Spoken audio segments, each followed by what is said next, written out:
Hurry up, the flash flood is coming. Beijing motel owner woke up guests in the middle of the night. 8:00 a.m. on July 23rd to 11:00 a.m. on July 29th. Beijing experienced an extreme downpour, lasting 147 hours over 7 days. This surpasses the 83-hour period of extreme heavy rainfall in Beijing on July 7th. According to the Beijing Daily, nearly 40% of the annual rainfall fell during these 7 days. The heavy rainfall was primarily concentrated in the northern mountainous areas, with Miyun, Huairu, Pinggu, and Yangqing districts severely affected. On the afternoon of July 30th, a reporter from Shaoxiang Morning News visited Miyun district, which was severely affected by the disaster. At the foot of the Yunmeng Mountain Scenic Area, all the homestays here were closed, waiting for the latest notice from the government to lift the ban. Even for the homestays that were open, the owners made it clear that the scenic area was not open at the moment and the homestays were not accepting guests for the time being.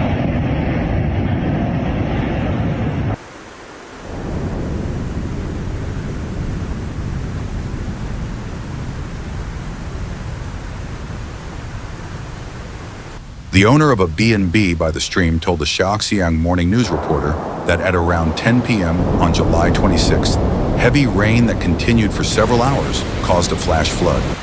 The water coming from the mountains was so large and fast that it had already flooded the road by the stream, submerged 3 levels of steps, and was about to flood the B&B.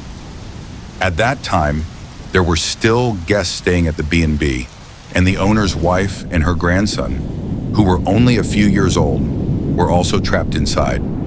Fortunately, in the emergency, town and village cadres and fire rescue personnel arrived in time.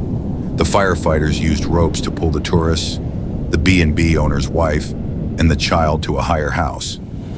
On the afternoon of the 30th, a reporter from Shaoxiang Morning News met with the owner of the B&B.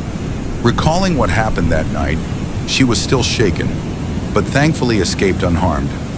She recalled that the guests had already gone to bed that night when the flash floods arrived, and she called them back. Just when they were at their wits' end, village officials and firefighters arrived on the scene. I'm especially grateful to the village officials and firefighters for showing up at that critical moment and getting us to safety, she said.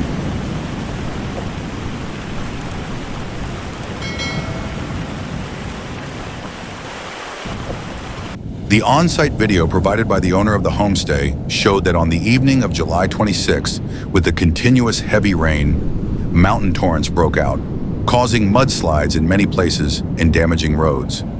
A large number of fire rescue vehicles came to Sichuan town, Miyun district, and carried out rescue work from house to house, transferring the affected people to a safe area.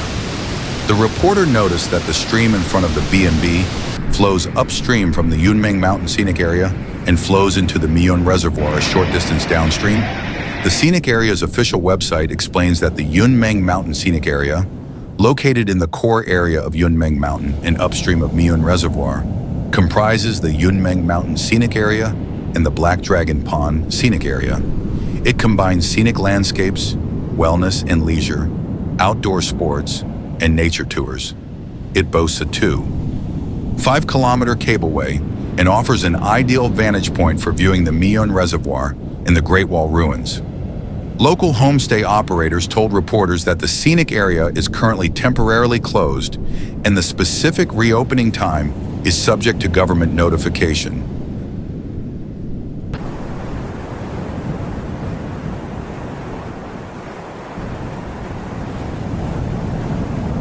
The water came faster than words could spread.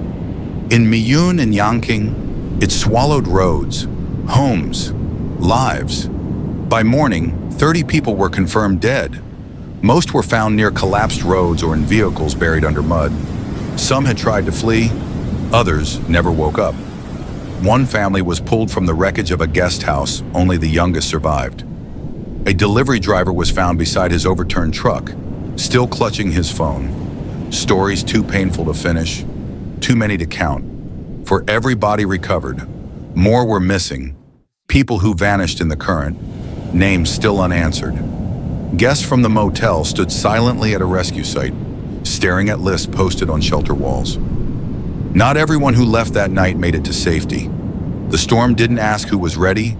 It didn't wait for sirens. It just came. And for too many, it came as their final night.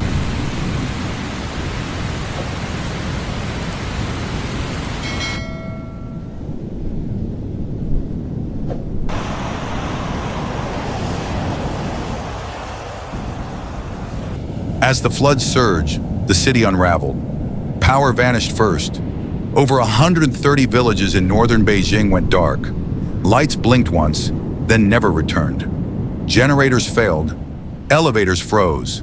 Hospitals ran on battery and hope. Next, communication broke. More than 1-800 cell towers cut out. Phones died, no signal, no messages, just silence. Then the roads gave way. 31 major routes were damaged, 16 still impassable days later. Bridges collapsed like paper. Cars floated down avenues once busy with life. Water rose into basements. Gas lines burst. Fire alarms rang underwater. Chaos didn't build slowly, it hit all at once. Those who tried to leave found nowhere to go. Those who stayed lost the tools to ask for help. It wasn't just a flood, it was a total system failure. And in the darkness that followed, people realized the truth. When the water comes, it doesn't just drown streets, it drowns everything we rely on to survive.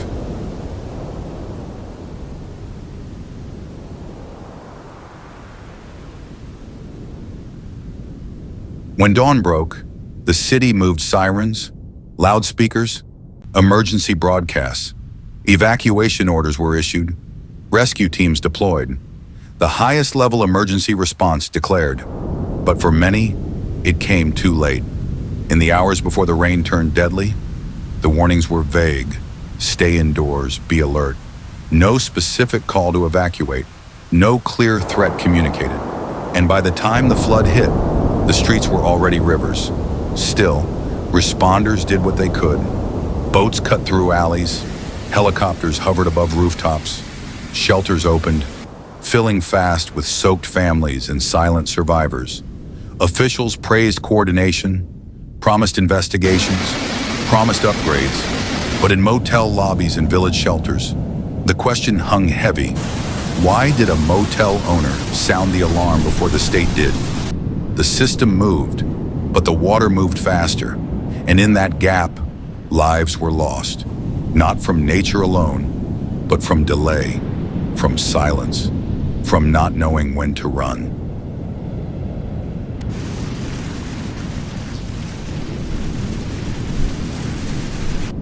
This wasn't just heavy rain, it was a wall of sky falling. In Miyun alone, over 540 millimeters poured down in less than 3 days. Nearly a year's worth of rain dumped in hours. One district recorded 95 millimeters in a single hour. No drain could keep up. No barrier could hold. The mountains funneled the storm. Valleys turned into traps. Rivers overflowed in minutes. Roads became rivers. Homes became islands. Meteorologists called it historic. Scientists warned it may happen again. Climate shifts, urban buildup, rising moisture in the air, all feeding one truth: this was not normal. People stood watching water climb steps that had never seen rain before. Some took videos, others prayed, but none believed how fast it would come. It wasn't just nature changing, it was time speeding up. And this storm, this flood, this nightmare was a preview of what's coming. Not someday, but now.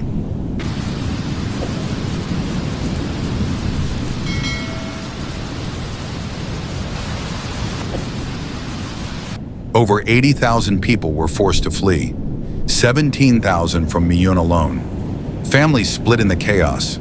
Some walked for hours, others were lifted from rooftops. Shelters filled quickly, classrooms turned into sleeping quarters, mattresses laid side by side, wet shoes stacked in corners, phones with no signal, power flickering on and off. For many, there was no home to return to, just mud, just silence, just walls half standing. Children cried, asking where their toys were.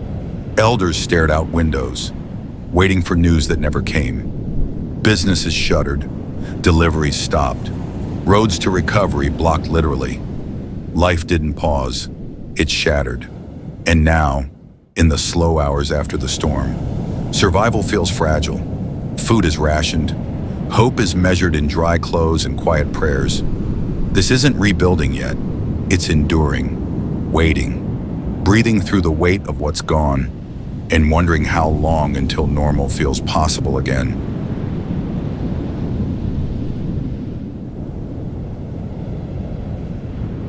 There was no siren, no loudspeaker, no official voice in the night, just a motel owner, a knock on each door, a voice saying, "Get up, the flood is coming."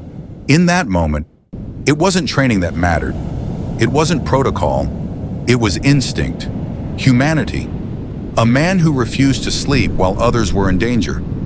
Guests stumbled out in pajamas, some barefoot, some confused, all alive because someone chose to act when systems did not. And across the city, others did the same. Neighbors waking neighbors, shopkeepers pulling strangers inside, teenagers carrying elders through water.